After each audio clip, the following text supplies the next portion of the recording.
আসসালামু আলাইকুম ওয়া রাহমাতুল্লাহ। আলহামদুলিল্লাহ, রবিউল আউয়াল মাসের আমল ধারাবাহিকভাবে পর্বগুলো আপনাদের কাছে পৌঁছাইতেছে আলহামদুলিল্লাহ। তো আজকে রবিউল আউয়াল মাসের পঞ্চম অধ্যায় অর্থাৎ ৫ নাম্বার পর্ব পার্ট ৫ থাকবে।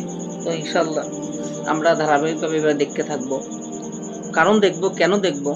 এটা হলো এই যে রবিউল আউয়াল মাস আসলেই, সামনে রবিউল আউয়াল মাস আসতেছে। তো বিভিন্ন সময় নবীকে নিয়ে বেশি করা হয়। অনেক সময় অনেক বিষয় একটু বাড়াবাড়ি করা হয়। তো কতটুকু বাড়াবাড়ি, কতটুকু ছাড়াছাড়ি, ইসলাম কি বলে, আমরা আসলে সঠিক হাদিস, কোরআন আয়াত থেকে আমরা প্রতিনিয়ত আপলোড হইতেছে ইনশাআল্লাহ। আমি চেষ্টা করতেছি আপনারা সঠিকটা জানবেন। তো ইনশাআল্লাহ আমার ভিডিওটা অত কোয়ালিটিফুল না, তবে আমার কথাগুলো সবগুলো কথা কোরআনে হাদিস মাফিক, কোনো বানোয়াট কোনো কথা না। সহিহ হাদিসে কোরআনে কি আছে এই বিষয়গুলো আপনাদের সামনে উপস্থাপনা করি। তো অতএব কোনো ভয় পাওয়ার কারণ নাই। আপনারা এই অনুযায়ী যদি আমল করেন ইনশাআল্লাহ আপনার সঠিক কোরআন এবং হাদিসের উপর আমল করা হবে। তো ইনশাআল্লাহ বেশি লম্বা না, চলেন। তো ৩ নাম্বার ১, ২, ৩, ৪, ৫ আজকে পঞ্চম পর্বটা ইনশাআল্লাহ আপনাদের সামনে আল্লাহ যেন তৌফিক দেয় আমাকে এবং আপনাদেরকে সঠিক দ্বীনের উপর থাকার জন্য, জানার জন্য, বোঝার জন্য তৌফিক দান করুন। আমিন। জি, শুরু করতেছি তাহলে। তৃতীয় মাজলিস, রাসূলুল্লাহ সাল্লাল্লাহু আলাইহি ওয়াসাল্লাম এর ওফাতের বিবরণ। রাসূলুল্লাহ সাল্লাল্লাহু আলাইহি ওয়াসাল্লাম ওফাত হয়ে গেছে, তার বিবরণ কি ছিলেন? তো সহিহ হাদিসে সহিহ এর বর্ণনা এসেছে যে আবু সাঈদ খুদরি রাদিয়াল্লাহু তাআলা আনহু থেকে বর্ণিত, তিনি বলেন, নবী করিম সাল্লাল্লাহু আলাইহি ওয়াসাল্লাম একবার মিম্বারে এসে বসলেন এবং বললেন, আল্লাহ তাআলা তার এক বান্দাকে ইচ্ছামতো দুনিয়ার ভোগবিলাস এবং আল্লাহর নিকট যা রয়েছে এ দুইয়ের একটিকে বেছে নেওয়া এখতিয়ার দিয়েছেন। তখন সে আল্লাহর কাছে যা রয়েছে তাই বেছে নিয়েছে। এই কথা শুনে আবু বকর রাদিয়াল্লাহু আনহু কাঁদতে লাগলেন এবং বললেন, ইয়া রাসূলুল্লাহ, আমাদের পিতামাতা আপনার উপর কুরবান হোক। এতে আমরা আশ্চর্য হলাম। মানুষজন বলতে লাগলো, এই বৃদ্ধের অবস্থা দেখো। আল্লাহর রাসূল সাল্লাল্লাহু আলাইহি সাল্লাম এমন এক বান্দার সম্পর্কে সংবাদ দিয়েছেন যাকে তার ইচ্ছামতো দুনিয়ার ভোগবিলাস এবং আল্লাহর নিকট যা আছে এ দুইয়ের একটিকে বেছে নেওয়ার এখতিয়ার দিয়েছেন। তখন সে আল্লাহর নিকট যা রয়েছে তাই বেছে নিয়েছে।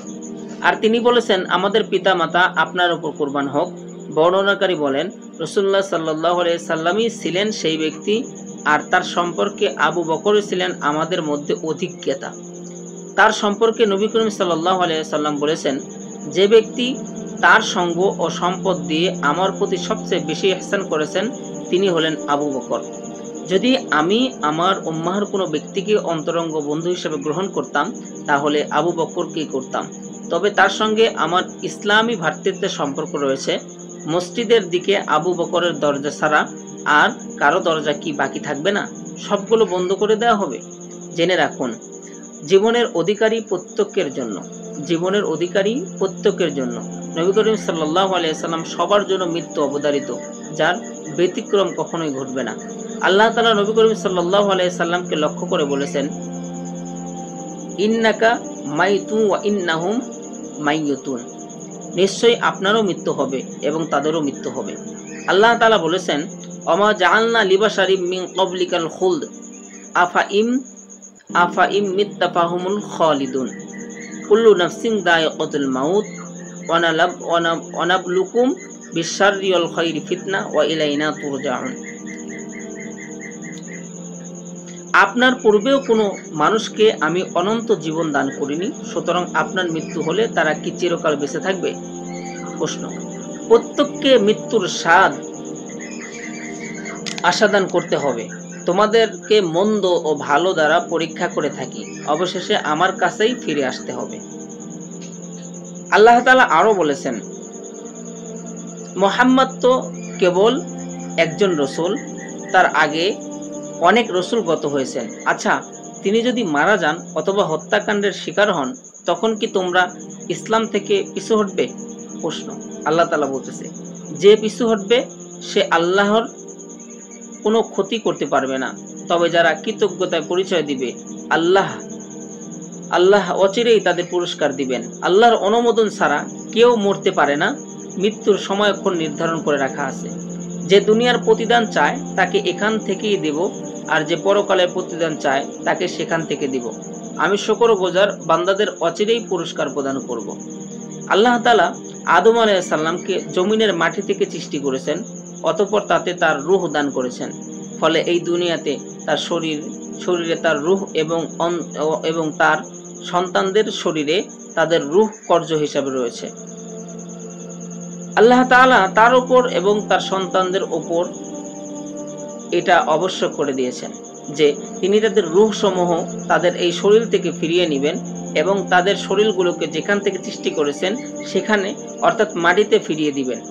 আর এই প্রতিশ্রুতি দিয়েছেন যে তিনি দ্বিতীয়বার পুনরায় তাদের শরীর গঠন করবেন এবং তাদের রূহ স্থাপন করবেন। তবে তখন তিনি চিরকালের জন্য তাদেরকে রূহের মালিক বানিয়ে দিবেন, যা আর কখনো ফেরত নেবেন না। আল্লাহ তাআলা বলেছেন, ক্বালা ফীহা তাহইয়াউনা ওয়া ফীহা তামুতুনা ওয়া মিনহা তুখরাজুন। তিনি বললেন, এখানে তোমরা কিছুদিন বাঁচবে, এখানেই মারা যাবে, আর এখান থেকেই তোমাদের বের করা হবে। তিনি আরো বলেছেন, মিনহা খলাকনাকুম ওয়া ফীহা নুঈদুকুম ওয়া মিনহা নুখরিজুকুম তারাতান উখরা। এই মাটি থেকে আমি তোমাদের সৃষ্টি করেছি, এর মধ্যেই তোমাদের ফিরিয়ে দেব এবং আবার এখান থেকেই তোমাদের বের করবে। তিনি আরো বলেছেন,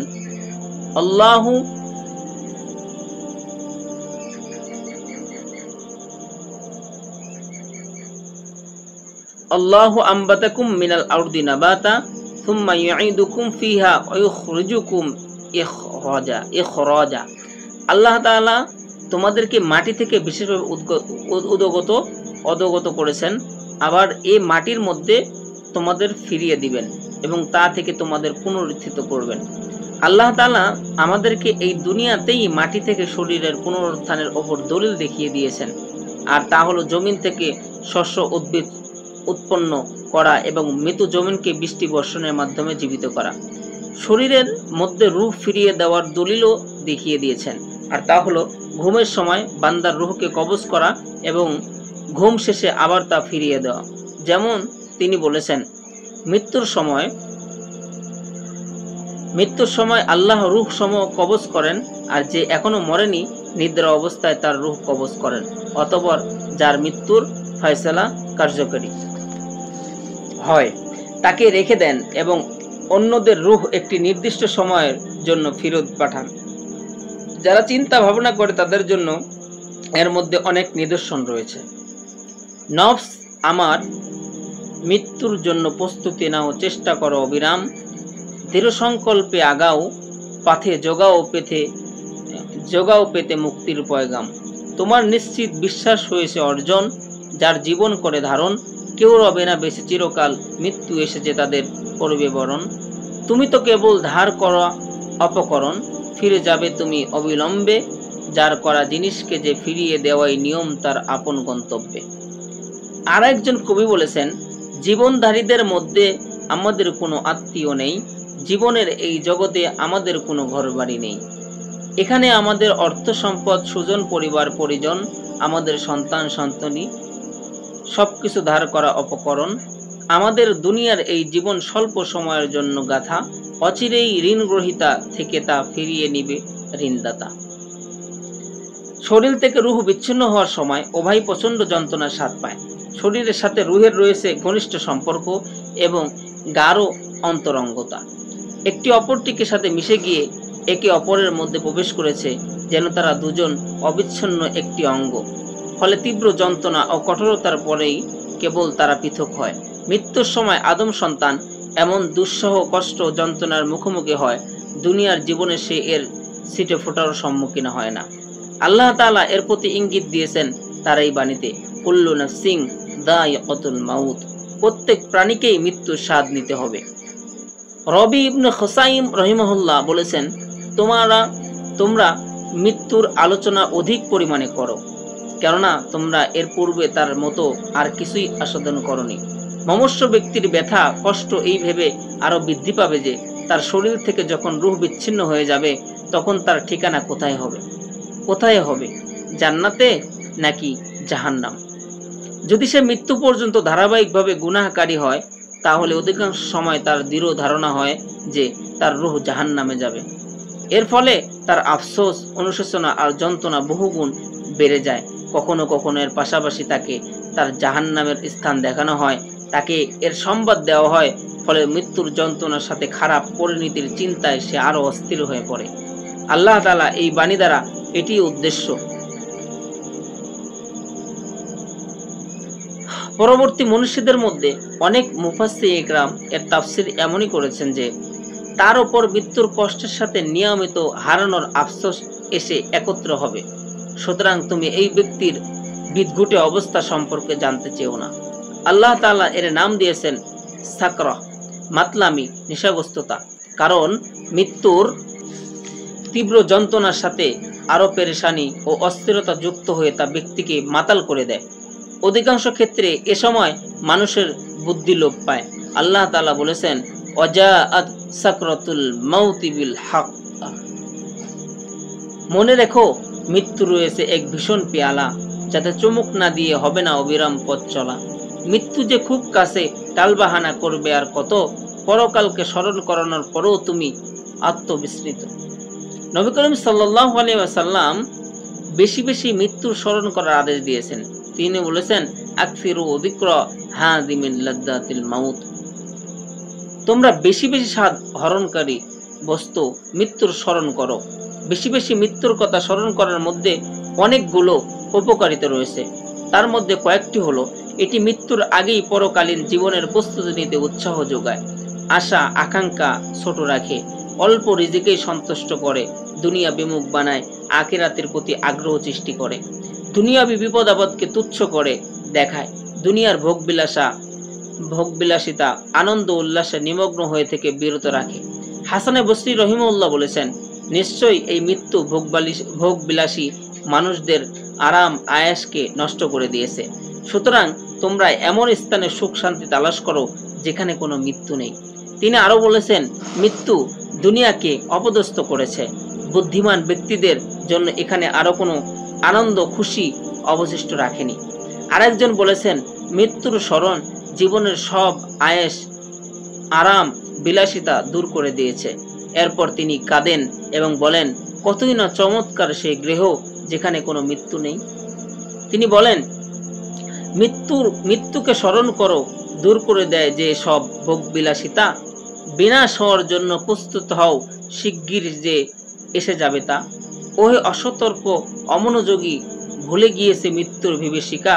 অল্প কদিন পরেই তুমি যে দীর্ঘ করবে মৃত্যুদের তালিকা। তাই সেখানে আমার আগেই স্মরণ করো তোমার ঠিকানা। ফিরে আসো, বিলাসিতা আর অবাধ্যতার মুক্ত থেকো না।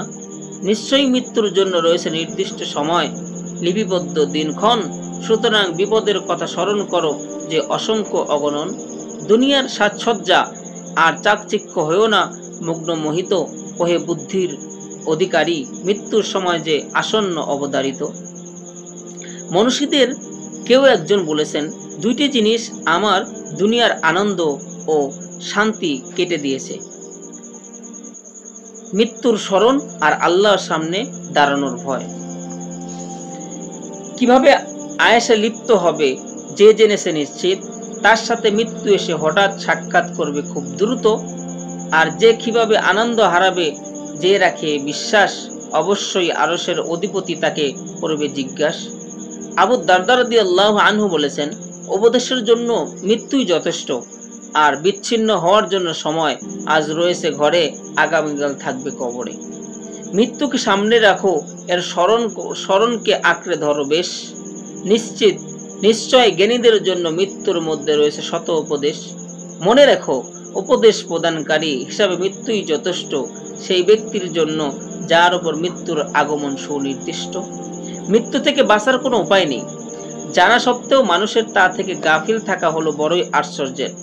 দীর্ঘ আশাই তাদের এই অবস্থার সৃষ্টি করেছে। আমরা গাফিল, অথচ সকাল সন্ধ্যা হয় মৃত্যুর আনাগোনা। দুনিয়ার সন্তানদের জন্য দিনে রাতে থাকে মৃত্যুর পরোয়ানা। অবিলম্বে একদিন মানুষ রূহ বিচ্ছিন্ন শরীরে হবে পরিণত, জীবনধারী প্রত্যেকের সামনে মৃত্যুর চিহ্ন চমকায় প্রতিনিয়ত। ওহে অসহায় নফসের ওপর কাঁদো, যদি হয়ে থাকো আবদ্ধ, অবশ্যই তুমি মারা যাবে, যদি নূহের মতো বয়স পাও তবুও। মৃত্যুর মধ্যে তীব্র কষ্ট আর অনেক যন্ত্রণা থাকার দরুন তা যেহেতু প্রকৃতিগতভাবে অপছন্দনীয়, তাই প্রত্যেক নবীকেই মৃত্যুর পূর্বে ইখতিয়ার দেওয়া হয়। এ কারণেই মুমিনের ক্ষেত্রে দ্বিধায় ব্যাপারটি সামনে আসে।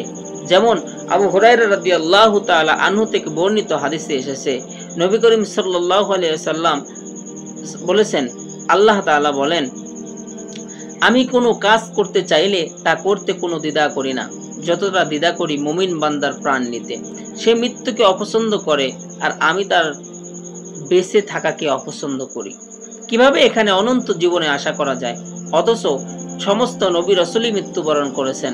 কিংবা কিভাবে মৃত্যুর যন্ত্রণা থেকে নিরাপদ থাকার কামনা করা হয়, যখন আল্লাহর পছন্দনীয় মোহাব্বতের ব্যক্তিরাই নিরাপদ থাকতে পারেনি? তা তো অসম্ভব, অনেক অনেক দূরে। প্রত্যেক নবী রাসূলেরই করেছেন মৃত্যুবরণ, তাদেরই রক্ষা হয়নি যারা ছিলেন গুণীজন। ভদ্র সম্ভ্রান্ত কেউ মৃত্যু থেকে পায়নি ছাড়, বোকা বুদ্ধিমান সবাই ছেড়ে গিয়েছে পারাবার। এই ঠিকানার পথিক কেবল তুমিও নও একা, এই পথেই রয়েছে সমস্ত সৃষ্টির প্রস্থান আঁকা। সর্বপ্রথম যে বিষয়টি নবী করিম সাল্লাল্লাহু আলাইহি ওয়াসাল্লামকে তার জীবনকাল শেষ হওয়া সম্পর্কে জানিয়ে দেয়, তা হলো সূরা নাসরের আয়াতগুলো। ইদা জাআ নাসরুল্লাহি ওয়াল ফাতহ ওয়া রাআইতান নাসা ইয়াদখুলুনা ফি দীনিল্লাহি আফওয়াজা ফাসাব্বিহ বিহামদি রাব্বিকা ওয়াস্তাগফির ইন্নাহু কানা তাওয়াবা। যখন আল্লাহর সাহায্য ও বিজয় আসবে এবং আপনি মানুষকে দলে দলে আল্লাহর দিনে প্রবেশ করতে দেখবেন, তখন আপনি আপনার রবের পবিত্রতা বর্ণনা করুন এবং তার কাছে ক্ষমা প্রার্থনা করুন, নিশ্চয়ই তিনি তওবা কবুলকারী। কারণ এই সূরার দ্বারা উদ্দেশ্য হলো, হে মুহাম্মদ, আল্লাহ যখন আপনাকে বিভিন্ন দেশ ও শহর বিজয় দান করবেন এবং আপনি যে দিনের প্রতি দাওয়াত দিয়েছেন তাতে লোকজনকে দলে দলে প্রবেশ করতে দেখবেন, তখন মনে করবেন আপনার সময় নিকটবর্তী হয়েছে। সুতরাং তখন আমার সাথে সাক্ষাতের জন্য তাসবিহ, তাহমিদ, ইস্তেগফারের মাধ্যমে প্রস্তুতি নেবেন। কারণ আপনাকে রিসালাত ও তাবলীগ ও পৌঁছানোর যে দায়িত্ব দেওয়া হয়েছে, আপনার মাধ্যমে তখন তা পূর্ণ হবে, আর এরপর আপনার জন্য দুনিয়াতে কোনো কল্যাণ নেই। তাই আমাদের নিকট স্থানান্তরিত হবার জন্য প্রস্তুতি নিন। ইবনে আব্বাস রাদিয়াল্লাহু তাআলা আনহু বলেছেন, যখন এই সূরা অবতীর্ণ হলো তখন নবী করিম সাল্লাল্লাহু আলাইহি সাল্লাম এর বিদায় সংবাদ জানিয়ে দেওয়া হলো। ফলে তিনি আখিরাতের বিষয়ে আগের চেয়ে অধিক মনোযোগী হন। তিনি জিবরাইল আলাইহিস সালামকে প্রতি বছর একবার কোরআন শোনাতেন, আর সেই বছর শুনিয়েছেন 2 বার। তিনি প্রতি বছর রমাদান মাসের শেষ দিন ইতিকাফ করতেন, আর সেই বছর ইতিকাফ করেন 20 দিন এবং বেশি বেশি জিকির ও ইস্তেগফার মগ্ন থাকেন। আয়েশা রাদিয়াল্লাহু আনহা বলেন, রাসূলুল্লাহ সাল্লাল্লাহু আলাইহি ওয়াসাল্লাম মৃত্যুর পূর্বে এই দোয়া বেশি বেশি পাঠ করতেন, সুবহানাল্লাহি ওয়া বিহামদিহি আস্তাগফিরুল্লাহি ওয়া আতুবু ইলাইহি, সুবহানাল্লাহি ওয়া বিহামদিহি আস্তাগফিরুল্লাহ ওয়া আতুবু ইলাইহি। আমি আল্লাহর প্রশংসা সহ পবিত্রতা ঘোষণা করছি, আমি আল্লাহর কাছে ক্ষমা চাচ্ছি এবং তার কাছে তওবা করছি। তখন আমি তাকে বললাম, আপনি এমন দোয়া করছেন যা আজকের আগে কখনো করেননি। জবাবে তিনি বললেন, আমার রব আমাকে খবর দিয়েছেন যে আমি অচিরেই আমার উম্মাহর মাঝে কিছু নিদর্শন দেখতে পাবো, আর আমি যখন সেই নিদর্শনগুলো দেখব তখন যেন আমি তার প্রশংসা সহ পবিত্রতা ঘোষণা করি এবং তার নিকট ইস্তেগফার করি। এখন আমি সেগুলো দেখতে পেয়েছি। অতঃপর তিনি সূরা নাসর তেলাওয়াত করলেন। যখন মুমিন ও নেককারদের সর্দারকে নেক আমলের মাধ্যমে জীবনের শেষ সময়টা কাটানোর হুকুম দেওয়া হয়েছে, তখন সেই ব্যক্তির ব্যাপারে কেমন হুকুম হবে যে গুনাহ, পাপাচার আর অবৈধতার সমুদ্রে ডুবে আছে, যার পবিত্রতা হওয়া একান্ত প্রয়োজন। ঘনিয়ে আসা মৃত্যু যাকে সতর্ক করতে পারে না, তাকে তার সাদা চুল, দাড়ি এবং সমবয়সীদের মৃত্যুর বিভীষিকা সতর্ক করে দেয়। আসন্ন মৃত্যুর খবর জানিয়ে দিতে যথেষ্ট এটাই। যুবকেরা ক্ষমতাসীন আর বৃদ্ধরা নিয়েছে বিদায়। সমবয়সীদের মৃত্যুর পরেও কি থাকে বাঁচার আশা?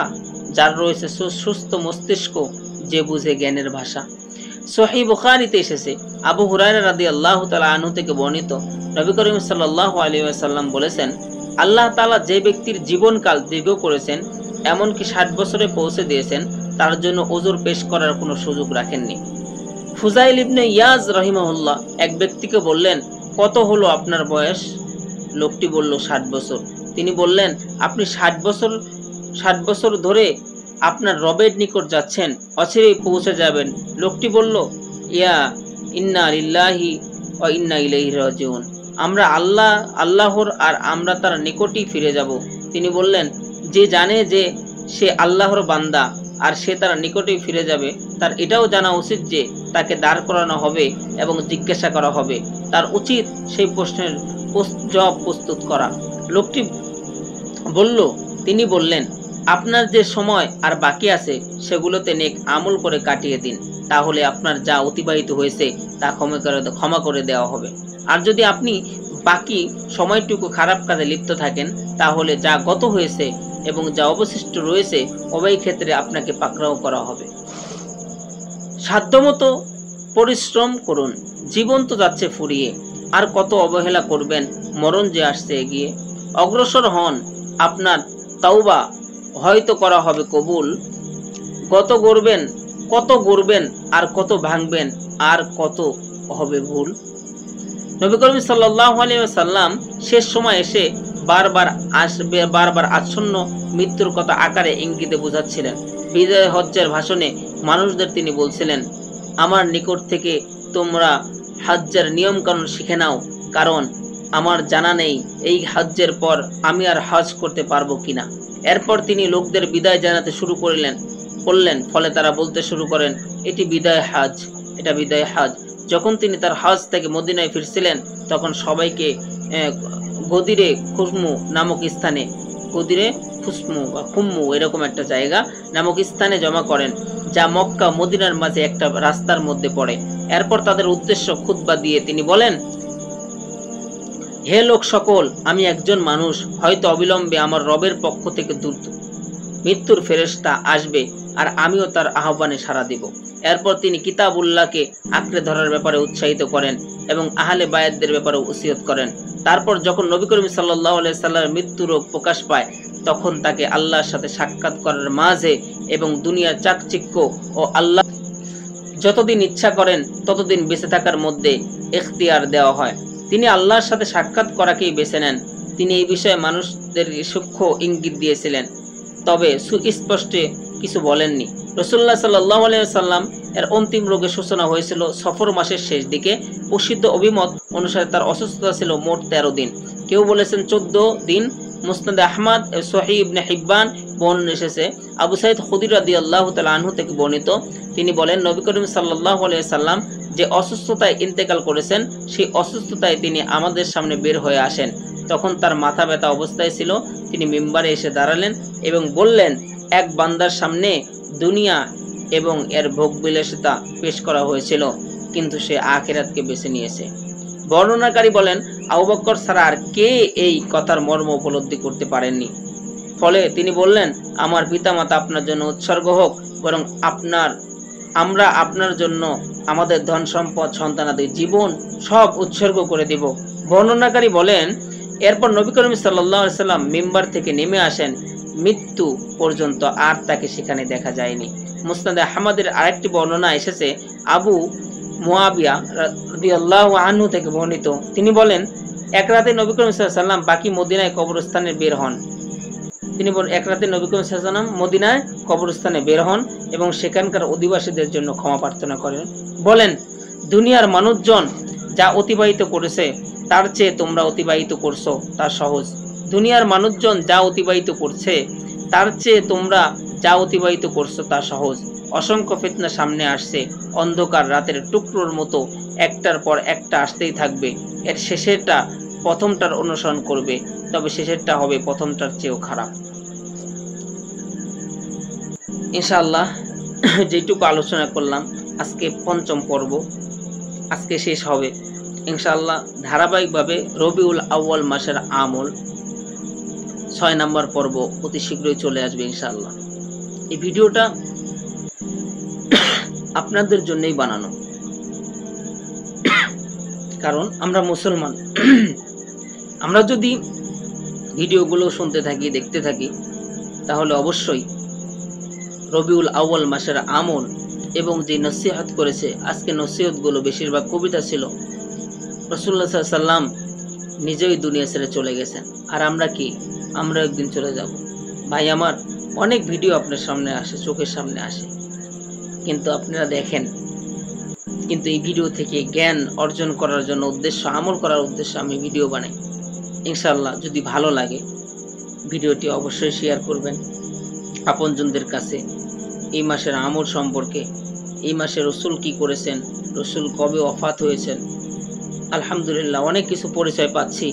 সামনে ইনশাআল্লাহ পর্বগুলোতে রবিউল আউয়াল মাসের ফুল বিষয়গুলো আমরা জানবো পর্বে পর্বে ইনশাআল্লাহ। এই পর্যন্ত আল্লাহ সবাইকে সুস্থ রাখুক, দ্বীনের পথে অবিচল অটল থাকার তৌফিক দান করুক। এই পর্যন্ত আমার জন্য দোয়া করুন, আমিও দোয়া করি আল্লাহ সবাইকে সঠিক পথে থাকার তৌফিক দান করুন। আমিন। ওয়া মা আলাইনা ইল্লাল বালাগ। আসসালামু আলাইকুম ওয়া রাহমাতুল্লাহ।